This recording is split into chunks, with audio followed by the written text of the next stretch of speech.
Lorraine Adair never expected betrayal to walk in through her front door, wearing her children's smiles. It was a quiet Wednesday.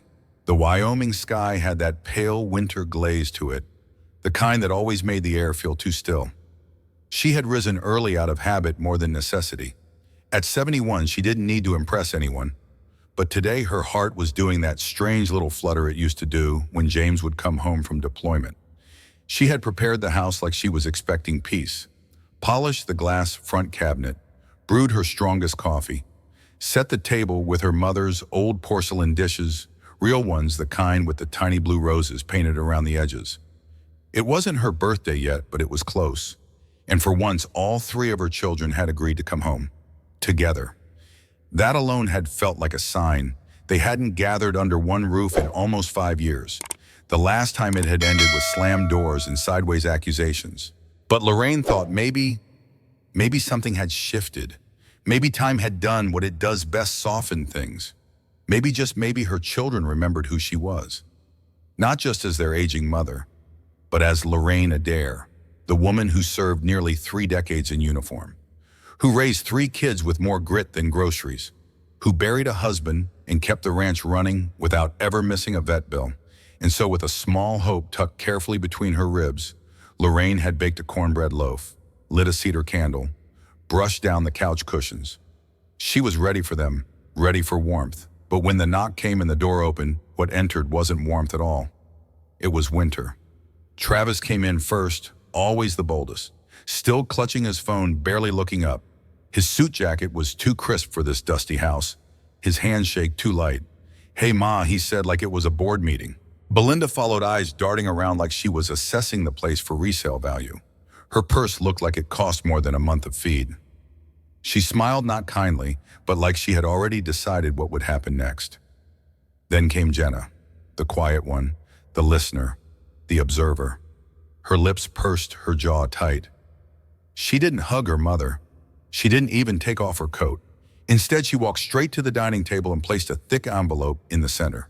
No preface, no emotion, just business. Lorraine stood motionless, no hugs, no happy early birthday, no small talk, only paper. The cornbread sat untouched on the counter, the candle kept burning, and the temperature in the room dropped like a body into cold water. "I thought we were having lunch," Lorraine finally said, trying to find a foothold in the conversation. Travis pulled out a chair and sat down. "We will, but first there's something we'd like you to review." Review.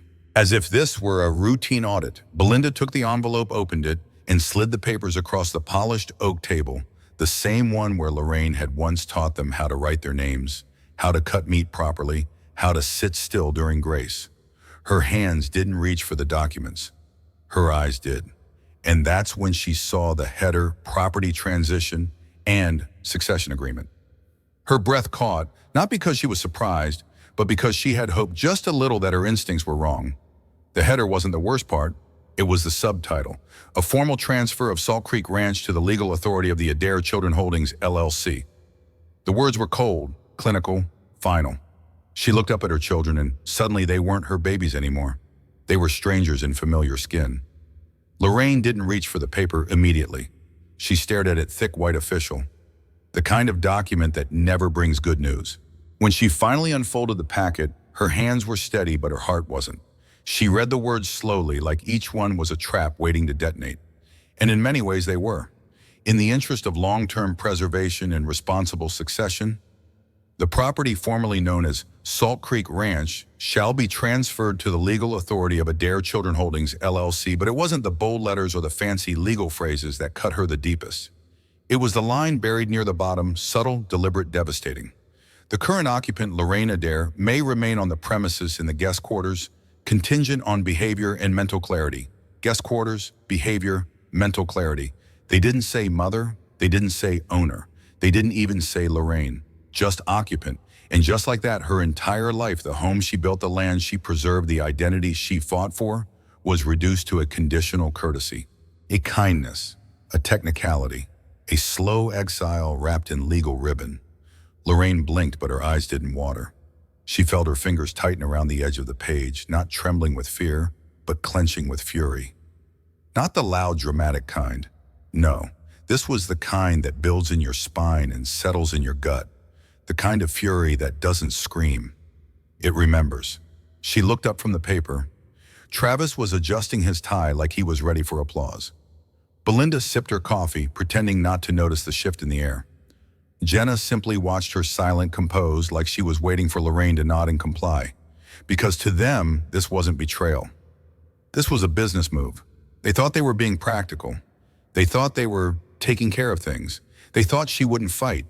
But what they didn't know, what they never saw, was that Lorraine Adair had already buried a husband, led soldiers into war, and built a kingdom out of dust. And she wasn't about to sign away her crown for guest quarters and vague mercy.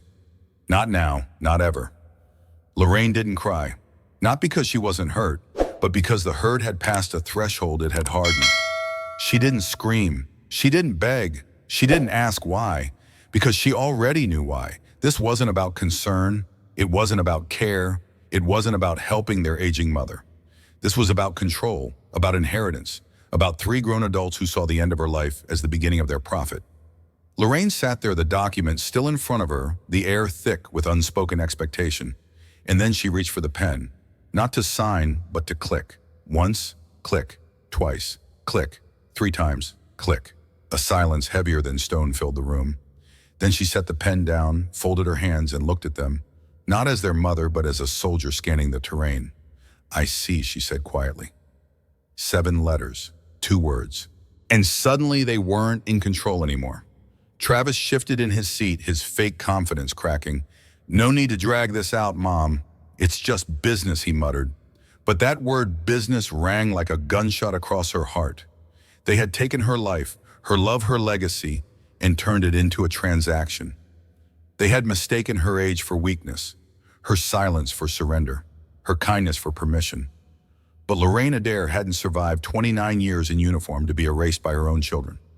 She stood, her chair scraped against the hardwood floor, the same floor James had laid by hand, plank by plank. She looked at all 3 of them. Not with rage, not even with disappointment, but with the icy clarity of a woman who had seen betrayal before, and this time recognized it at her own table. "You've made your position clear," she said. Then she turned her back and walked away. No threats, no tears, no second chances. Just footsteps, slow, steady, final. She didn't go to her room. She went outside to the porch, to the air, to the land that had heard her cry when James died.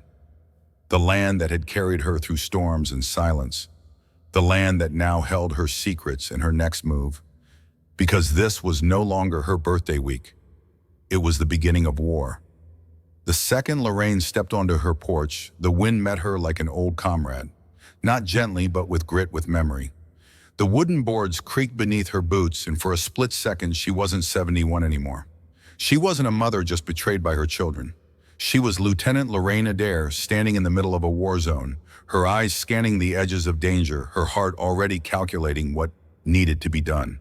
Because when you've served long enough, your body remembers before your mind does. And right now, her instincts weren't screaming. They were whispering, move, gather, prepare. She didn't pace. She didn't panic. She went inside, calm, cold, focused. She moved with quiet precision the way she had when organizing field operations under mortar fire. She knew what she was looking for and where she'd find it. The hallway closet creaked open. Behind the winter coats and emergency lanterns sat a locked tin box, dented, dusty, untouched for nearly 2 decades. Inside, original land deeds, a yellowing military zoning map from 1943, correspondence from the Department of Defense, a notarized letter signed by her late husband James, and a worn folded survey marked in red ink. Salt Creek Ranch wasn't just soil and fence lines. It had once been part of a Wet'away 2 equine logistics training zone. That meant part of her land still sat on historically protected federal ground, a clause rarely enforced but never erased. Lorraine held the map up to the light. The red stamp faint, but there was the only confirmation she needed. The land her children wanted to seize, it wasn't just hers by memory. It was hers by law, by legacy, by military code. She exhaled. The fear didn't vanish. But something else took its place. Discipline. The same discipline that got her through sandstorms in Iraq, that carried her through James' funeral without crumbling, that raised 3 children on rationed groceries and grit. They thought they were playing chess, But Lorraine had just opened her war room. Lorraine didn't trust many people. But Hal Jennings, she once watched him crawl through enemy lines with 2 bullet wounds and a radio strapped to his back just to save a signal. He owed her nothing. She owed him her life. The number still lived in her old Rolodex tucked under J, beneath a smudge of dust, coffee stain, and dried time. She dialed. 1 ring, 2, click. Lori, his voice deeper now, worn like gravel, still carried that Texas drawl and that same readiness to kill her comfort. She didn't greet him. She didn't waste breath. "They're coming for the land, Hal. James will..." They twisted it. "I found the old army, claws the maps. But I need help." Silence. Then I'm getting in the truck. That was it. No lecture, no pity, just deployment orders like they were back in Kuwait. Within 6 hours, his dusty Ford pulled into the Salt Creek driveway, American flag still clipped to the bed antenna, whipping like it was still 1992. Hal stepped out, heavier in frame, but sharper in eyes. His cap read, U.S. Army retired, but everything about him said not done yet. He didn't hug her. Didn't need to. Their nod was warrior language, wordless, full of history. He pulled out a beat-up laptop, several manila folders, and something that looked suspiciously like a bug-sweeping device. "First thing we do," Hal muttered, "is check your house. If your kids plan this, they're probably listening." Lorraine blinked.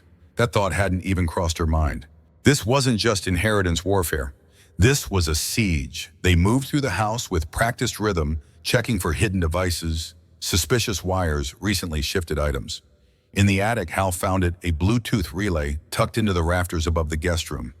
"They're spying Lori. Maybe not directly, but someone wants ears in your walls." She sat down. Not from fear, but from fury. "Then let them hear this," she said calmly, turning toward the device. "I was a soldier before I was your mother, and if you want war, you just got it." Hal smiled. Not because it was funny, but because that was the Lorraine he remembered. "You're gonna want Judge Callahan," Hal said, fingers tapping the folder like a metronome. "He hates scams against veterans almost as much as he hates politicians." Lorraine raised an eyebrow. "He's still alive, bitter and bored." They drove out 3 hours to find him. Judge Samuel Callahan, disbarred from the bench for judicial misconduct, but hailed by the veteran community as a legend, now lived in a crumbling Victorian house outside Temple, Texas. The man had dismantled billion-dollar corporate seizures in his prime. He once called a sitting senator a bottom feeder with a Rolex. Lorraine expected a cranky retiree. What she got was a loaded cannon and loafers. Callahan answered the door with a scowl, black coffee and a legal pad already half scribbled. "You said Salt Creek," he barked. "Whose land?" "James Wright, Army major, passed 2 months ago. His kids are invoking a behavioral clause to exile his widow." The judge scoffed so hard coffee spilled on his robe. "They're weaponizing behavioral clauses. Now Jesus, Mary, and the U.S. Constitution." He turned, walked inside, then yelled, "Well, don't just stand there, grab a pen. I assume you brought maps." Lorraine and Hal exchanged a look. This wasn't a man. This was a gavel with legs. They spread out the documents, land deeds, military maps, will fragments, VA letters. Callahan's eyes narrowed like a sniper taking aim. This isn't just a family case. This is land seizure wrapped in silk ribbon. They're about to test an old loophole on new ground. He flipped open a binder. "But I've buried men richer and meaner than your kids." Lorraine felt a chill, and for the first time in weeks, hope. The judge scribbled down names, law firms, title clerks, a local media contact in Austin who owed him one. Then he said the words Lorraine didn't know she needed. "This isn't about grief anymore. It's about principle. And you, ma'am, you're about to become the poster woman for every veteran's widow they tried to erase." The board was set. The war had new generals. And Lorraine, she was done being collateral. Lorraine didn't cry. She didn't pace the floor. She didn't even rehearse. She just picked up the phone and dialed. "Martha Green, it's Lorraine Wright. I'm ready to talk." A pause. "Lorraine, it's been years, and everything I stayed silent about is finally happening." The voice on the other end shifted from curiosity to sharp focus. "Tell me everything." What followed wasn't emotional. It wasn't dramatic. It was clinical. Like reading an autopsy of a betrayal. Lorraine laid out the timeline: her husband's death, the new will, the behavioral clause, the silence, the exile. Martha didn't interrupt. She scribbled, she listened, and at the end she said 4 words that made Lorraine's spine straighten. "This story writes itself, By the next morning, the Austin Herald ran the headline, "Widow of War Hero Faces Exile by Her Own Stepchildren." Below that in bold, the clause meant to protect a veteran's peace is now being used to silence his widow. Lorraine sat at the kitchen table as the notifications rolled in. Veterans, advocates, legal scholars, even a retired senator. This is criminal. This is strategic abuse. Who signed off on this? Where can we donate? Lorraine didn't smile. She didn't gloat. She circled a name in red on the front page, Laura Wright. Let's see you spin this. Because now the silence wasn't weakness. It was evidence. And Lorraine. She had just turned it into a weapon. The town of Bastrop, Texas wasn't exactly known for protests. Church bake sales, sure. Parades on Main Street, absolutely. But moral outrage that could light up the state capitol. That was new. By noon, the article had spread like a Texas wildfire. The headline blazed across phones and morning TV. Veteran's widow pressured to sign away historic ranch by her own family. Coffee shops buzzed. Barbershops fell silent. The mayor's phone lit up like a Christmas tree. People weren't just talking. They were furious. You don't treat a widow like that.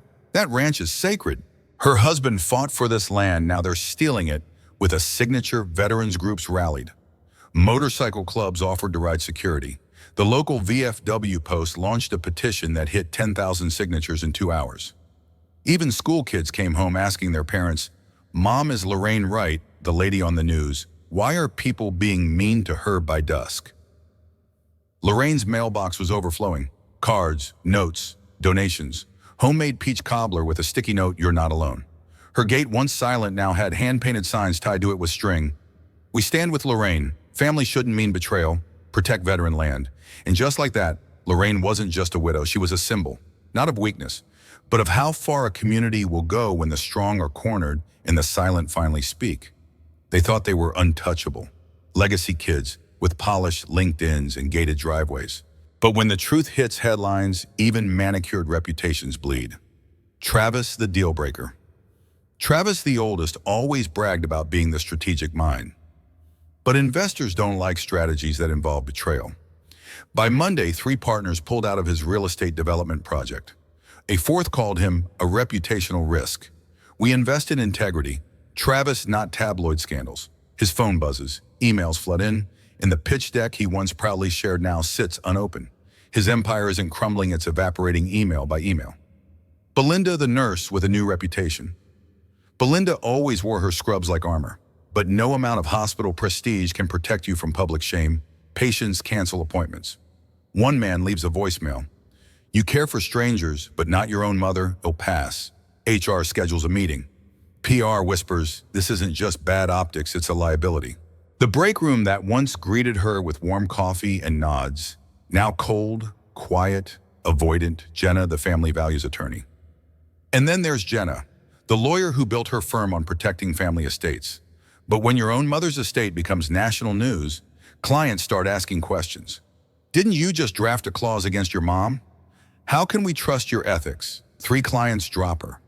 A junior associate leaks internal emails. Her firm schedules a review. The whispers grow louder than the phones. They thought Lorraine would fold. Instead, the story folded around them. Their inheritance now feels like a ticking bomb. Their power, once absolute, now shimmers like a mirage in legal quicksand. And for the first time, they're the ones being cross-examined. Not in court, but in the court of public opinion. And justice, oh, it's just getting started. It arrives on a Wednesday, no return address, no stamp, just a single cream-colored envelope slipped under Lorraine's front door like a whisper with weight. She almost mistakes it for junk mail until she feels the texture of the paper. Too thick, too purposeful. Inside one page, typed, plain font, no greeting, no signature. Just this: they're planning to sell it anyway. Legal loopholes, shell companies. Check the zoning updates in Precinct 3. Clock's ticking. Lorraine stares at that words, heart pounding in her ears. She reads it again and again. Each line hits harder than the last. They're not done. Not even close. Despite the article, despite the public outcry, despite everything, they still want the land, her father's land soaked in sacrifice and history. She folds the letter slowly, methodically, the way she used to pack maps before missions. No tears, no panic. Just that old feeling again, the one she hasn't felt since Bosnia. You are being hunted, and worse this time by blood. She places a letter in a fireproof box, then reaches for her files. The battlefront has shifted again. This is no longer about betrayal. It's war. She doesn't knock, just steps in neatly tailored blazer combat boots and a manila folder gripped like a weapon. McKenna doesn't waste time. Never has. A former Air Force intelligence officer turned legal assassin for hire. Her specialty finding rotten polished boardrooms. Lorraine watches as McKenna lays out the documents like evidence in a courtroom. Forged power of attorney, backdated signatures, unauthorized land access filed under Travis Shell, LLC Omega Holdings. And this sheet flips to a real estate proposal. A pre-approved buyer out of Denver. Corporate, quiet, connected. They've already submitted zoning inquiries. Lorraine leans in, her jaw clenches. The betrayal runs deeper than she thought. They're preparing for a fast sale, McKenna says flatly. Your children aren't just betraying you, they're laundering your legacy. A long silence follows.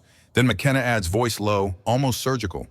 You have 10 days. After that, your home becomes a commercial logistics hub. Lorraine doesn't flinch. McKenna nods. 2 warriors, 2 wars, 1 battlefield. And this time, they're not just fighting back. They're going for the kill. The attic hadn't been touched in years. Dust blanketed the boxes. A cracked window let in slivers of dying sunlight. Lorraine wasn't sure what she was looking for until she opened the cedar trunk with her husband's initials carved into the lid. Inside a faded manila envelope, tied in green ribbon, labeled in James' unmistakable handwriting. In case they come for it. Her breath caught. Inside the envelope, she found a folder old creased but meticulous. A conservation easement, drawn up but never filed, signed by James but missing one thing, Lorraine's signature. A legal plan to preserve the entire ranch to block commercial development for generations. It wasn't just a document. It was a message, a warning, a legacy, a final move from a man who saw the storm coming before anyone else. She whispered into the still attic air you knew they'd turn. She tightens her grip on the folder. What her children thought was vulnerable land was protected soil. Almost. All that was missing was her pen. The table gleamed under the soft chandelier light. White linen, polished silverware, candlelight flickering against crystal glasses, porcelain plates that hadn't been touched in years. Lorraine was dressed in navy, the same color she wore to James' funeral. Dinner's at 6 sharp, she had texted. The children arrived curious but cautious. Laughter came first, fake sharp hollow.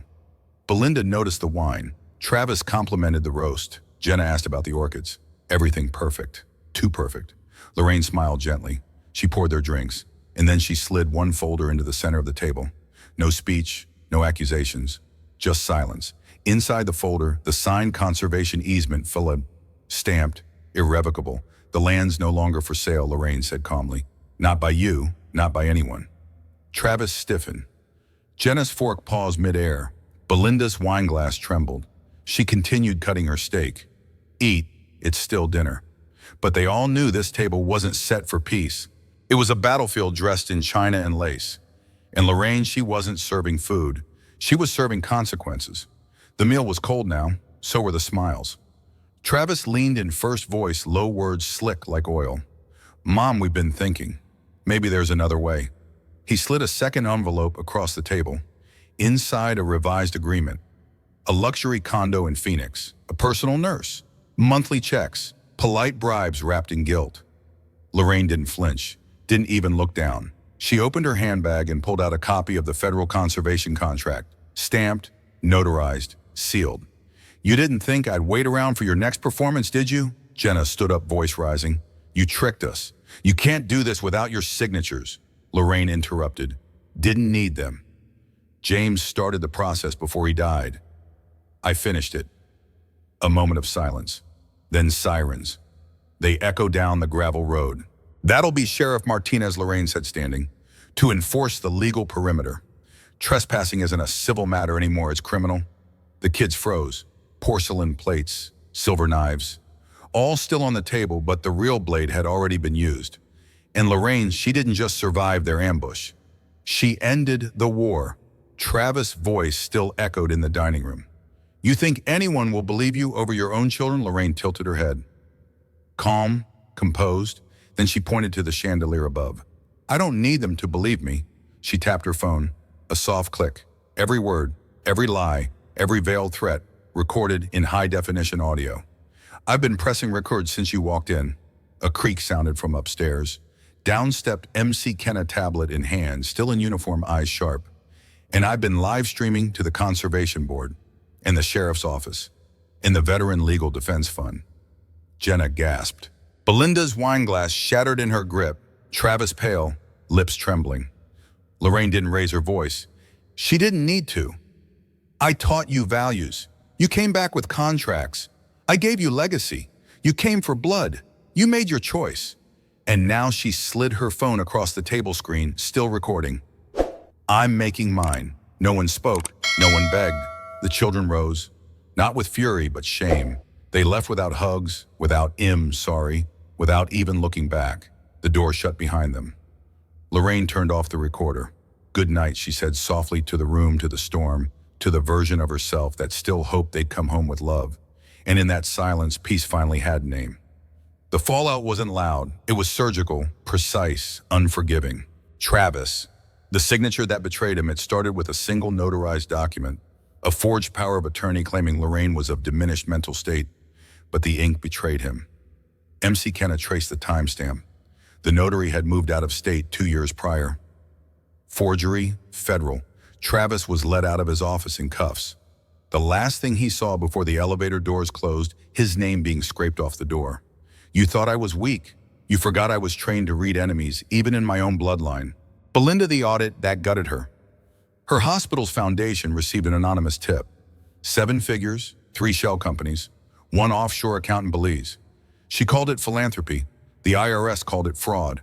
Her office was raided, her accounts frozen, her license suspended. She called Lorraine sobbing. You ruined me. But Lorraine only replied, you did that all by yourself, sweetheart. Jenna, the therapist mirror, the softest voice often hides the sharpest scalpel. Jenna was the quiet manipulator, the concerned daughter in court until audio from the dinner surfaced, her gaslighting, her threats, her smug laughter. Now her license is under review. Her patients pulled back their consent. Investigators label it elder coercion, emotional manipulation, malpractice. The board called it unbecoming of a mental health professional. Her therapy brand canceled in 48 hours. The dominoes keep falling. They wanted her land, her legacy, her silence. But instead, they gave her the microphone.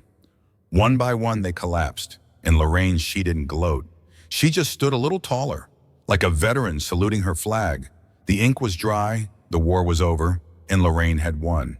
The foundation is born. In a quiet ceremony beneath the cottonwood trees, Lorraine signed the final papers alongside MC Kenna. The Lorraine G. James Foundation, a permanent tax-protected trust, now owns every acre of the land. No heirs, no sales, no loopholes. Just one sacred purpose: to protect, restore, and empower women veterans through land, labor, and legacy. From battlefields to meadows. What was once a target for greedy children becomes a sanctuary for forgotten warriors. Women who wore the uniform, women who came back, bruised, abandoned, unseen. Now they have cabins to rest, horses to ride, soil to heal, counselors who actually listen. Lorraine walks the ranch trail with them, not as a mother, not as a victim, but as a general of her own war. The house that will never be sold. The ranch is no longer a piece of property. It's a monument, a living story, a battlefield turned refuge, a flag Lorraine planted in the ground, not in surrender, but in defiance. And just outside the front porch hangs a bronze plaque that reads, "This land was almost stolen. Now it stands for those who've lost everything and still choose to serve." Lorraine's final words to Kenna: "They tried to bury me but forgot I was the seed." No press, no headlines, no ceremony, just wind, just silence, just peace. The neighbors returned, but different. This time a knock on the door. It's not lawyers, not journalists, not greedy smiles. Just Edna from down the road with a fresh peach pie. "You've been through a lot, Lorraine. This is from the whole community." She doesn't cry. She doesn't speak much. She just nods, then walks back down the porch stairs. Sometimes peace doesn't arrive in parades. It shows up in Tupperware. MC Kenna, the last guard. In the back office, MC Kenna finishes the filings, land protections, trust extensions, nonprofit status, no drama, no flair, only precision. The kind of peace built on paperwork and pain. When she leaves, she salutes Lorraine. "It's done, Mom. They can't touch it now, ever. Lorraine walks her land again. No fear in her stride, no ghosts in the barn, no threats behind the trees. Just the breeze brushing through old fence posts, the scent of warm hay, the sound of her boots on land she finally owns in soul, not just paper. She stands by the tree where James carved their initials decades ago, closes her eyes. I kept it safe, love. I finally did. No applause, just peace. There are no fireworks, no one claps, but Lorraine doesn't need noise anymore. She has silence that no one can take away. She breathes in, then out, and smiles. It wasn't grand. No dramatic tears, no press. Just Jenna standing in the doorway with a shoebox. Inside old Polaroids. Moments frozen in time, Christmas mornings, muddy birthday parties. A younger Lorraine holding a baby girl with fire in her eyes. She doesn't speak for a while. Then finally, I'm sorry, Mom. I wanted everything and I gave up you to get it. A pause. Then a line in stone. Lorraine doesn't flinch. She doesn't cry. She simply places her tea down. You can rebuild, but not here. Not with me. Jenna nods, not in defeat, but in understanding. There's no hug, no invitation to stay. Just a silence that feels like both an ending and a beginning. He parks a mile away. Walks up the gravel road slowly like a man going to face a verdict he already knows. No expensive watch, no smug grin. Just Travis, older now, quieter. Lorraine is waiting by the fence line, arms folded, gaze steady. The wind blows through the grass like it remembers every argument ever screamed on this land. He speaks first. I thought I was protecting our future. She cuts through the air, soft but final. You weren't protecting anything. You were positioning yourself. And you lost me the moment you saw me as disposable. Silence, then he nods. Not in defense, but in defeat. He doesn't ask for forgiveness. She doesn't offer it. He just turns and walks away. Forever this time. The lavender fields stretch wide, dancing in the wind like they remember joy. The barn is no longer silent. It hums with life. Women gather under the oaks, laughing with the kind of ease only survivors earn. They carry toolkits and coffee mugs. Some wear dog tags. Others wear scars. All wear purpose. Lorraine steps onto the porch. Her boots are dusty. Her hands have calluses again. But her heart, it's light, unburdened. She watches a new generation hammer nails into cabins built with intention, not for profit, but for healing. MC Kenna leans on the fence post nearby, legal folders under one arm, a content smirk on her face. You did it, she says quietly. Lorraine smiles, not like someone who won a war, but like someone who finally laid her weapon down. And somewhere in the breeze that smells of cedar and sun, James' voice lingers like a blessing. This land was always meant to serve. Now it finally does. Sometimes the deepest cuts don't come from enemies. They come from the people who were supposed to protect us. Lorraine's story reminds us trust is earned, not inherited.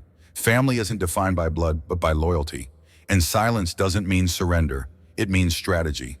In a world that often punishes the quiet and glorifies the loud, she proves something powerful. You don't need to yell to be heard. You just need truth and the courage to stand by it. You can forgive, but you don't have to reopen the door. If you believe truth deserves a voice, if you believe no one should be manipulated, not even by family, and if you believe power comes from standing your ground quietly, firmly, and with grace, hit that subscribe button. We tell the stories that they'd rather keep buried so you'll never feel alone in your own. And don't forget to ring the bell, because every episode is more than content, it's a wake-up call.